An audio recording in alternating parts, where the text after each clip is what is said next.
नमस्कार साथियों मैं रेबल सूर्या।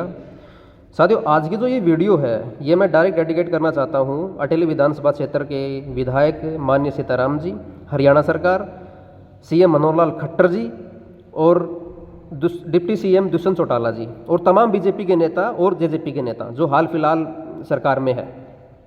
दोस्तों, परसों यानी कि 23 फरवरी 2023 को एक दैनिक भास्कर में एक खबर डाली गई और खबर का जो टाइटल था, न्यूज़ का जो टाइटल था वो ये था कि विधानसभा सत्र में विधायक कौन, माननीय सीताराम जी ने अटेली को उपमंडल का दर्जा दिए जाने की उठाई मांग। दोस्तों, अच्छी बात है, दर्जा मिलना चाहिए क्योंकि लोग आज डिस्टेंस कवर करके अपना काम करवाने के लिए जाते हैं, तो बेटर ये है कि यहाँ पे उपमंडल यदि इसका दर्जा मिलता है तो लोग ईजिली अपना काम करवा सकें। अच्छी बात है, होना भी चाहिए क्योंकि विकास की धारा में ये भी एक बहुत बड़ा काम है। लेकिन जब मैंने इस आर्टिकल को पूरा पढ़ा तो बीजेपी के कुछ नेता थे जिसमें ब्लॉक समिति के सदस्य राजेंद्र उर्फ थान सिंह, विनोद कटकई व सतवीर सिंह आदि भाजपा के नेताओं ने विधायक सीताराम द्वारा विधानसभा में अटेली को उपमंडल का दर्जा दिए जाने की मांग किए जाने का स्वागत करते हुए कहा कि पहला पॉइंट क्या कहा, वो ये कहा कि विधायक सीताराम के नेतृत्व में अटेली के हित पूरी तरह सुरक्षित हैं, पहली बात। दूसरी बात, विधायक सीताराम दिन रात अटेली विधानसभा को उन्नति और विकास की ओर ले जाने के लिए अग्रसर रहते हैं।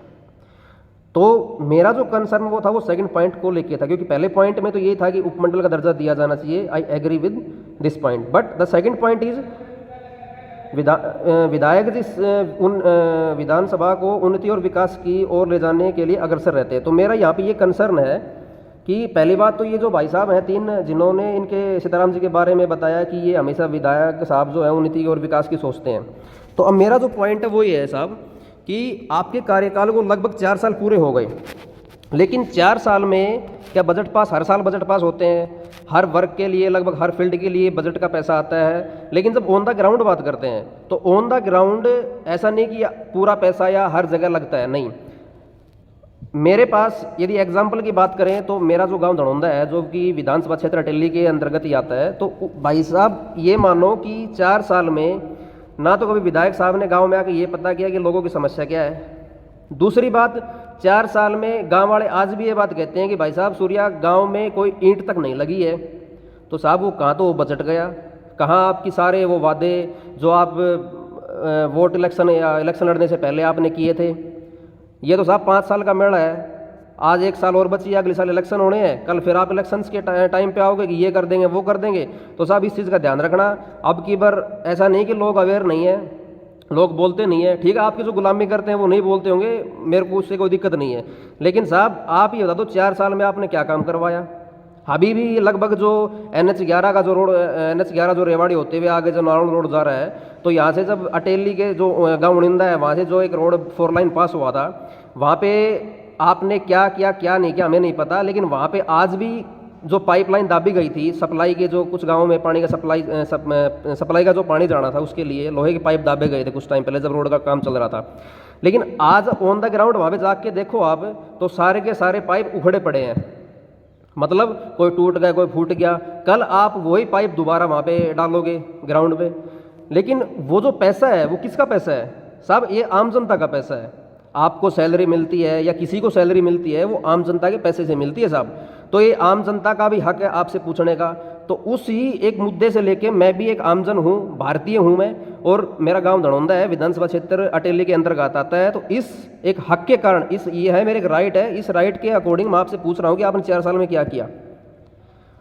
लेकिन साहब ये मत बोलना कि आप दोबारा आओगे, दोबारा आपसे हाथ जोड़ कर आपको वोट ले जाओगे, तो ऐसा मत सोचना साहब। अब की बार लोग अवेयर भी हैं और मैं भी इस चीज़ के लिए पहल कर रहा हूँ। देखो, नेता चुनो, पहली बात तो अपने एरिया का चुनो, वो नेता चुनो जो आपके दुख दर्द में हमेशा आपके साथ खड़े रहे।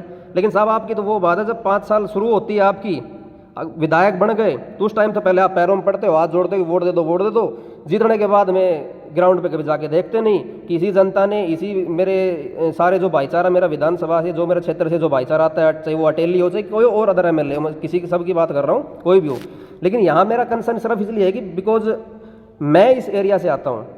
लेकिन साहब 4 साल हो गए ना, कभी नेताजी ने ग्राउंड पे आके पूछा कि भाई ठीक है कोई समस्या क्या कुछ और है ना कुछ और। अब इलेक्शन आने वाले हैं अगले साल, अब आके पूछेंगे अगर भाई ये करवा देंगे वो करवा देंगे, लेकिन साहब ये मत सोचना अब की बार वो सिकी सिकाई रोटी मिल जाएंगी ले बनगार फेत नू चलता रहेगा। साहब रेबल हूँ, यदि कोई भी चीज़ गलत है तो उसके खिलाफ बोलूँगा, चाहे कहीं से कुछ भी प्रेशर डलवा लो आप। और ऐसी मेरी मानसिकता नहीं है कि मैं आपको टारगेट, मैं सिर्फ काम को टारगेट, देखो मेरा आपसे रसूख है, जानते भी हम आपस में, तो इसका मतलब ये नहीं कि साहब मैं आपके पीछे भी चलता रहूँगा और आप कुछ भी करो। लेकिन साहब ये आपकी रिस्पॉन्सिबिलिटी है कि आपका हक है कि आपको बताना पड़ेगा कि साहब मैंने 5 साल में ये किया, जब आप दोबारा आएंगे। लेकिन और ये जनता और मेरे जितने भी भाईचारा और जो भी इस क्षेत्र से आते हैं उनसे भी एक ही बात कहता हूँ कि साहब अणगणत जाया करो भाई, नेता लोग अगर पूछा करो साहब थाने 5 साल लगी के करो से के ना करो हमारे खातर। तो यही बात है, इस वीडियो को मैं समाप्त करता हूँ। और मैं चाहता हूँ कि देखो आप भी थोड़ा अवेयर हो। मैं मेरे तमाम भाईचारा और जो भी युवा भाई और जो भी तमाम लोग हैं सभी से ये कहता हूँ कि इतनी चाटुकारिता, इतनी गुलामी ठीक नहीं है। वही बात हो जाएगी फिर कल की अपना सिर पर ऊपर बैठ जाएगा वह कागलाड़ी बात से, फिर आप यकीन ना कर सकेंगे। तो जो भी आपको लगता है गलत है उसके लिए आवाज़ उठाओ। रेबल हमेशा आपके साथ है, साथ था और साथ रहेगा। और चाहे कोई भी गलत काम हो, सार्वजनिक मुद्दा हो, कोई भी गलत काम हो, हमेशा रेबल आपके साथ रहेगा। जय हिंद।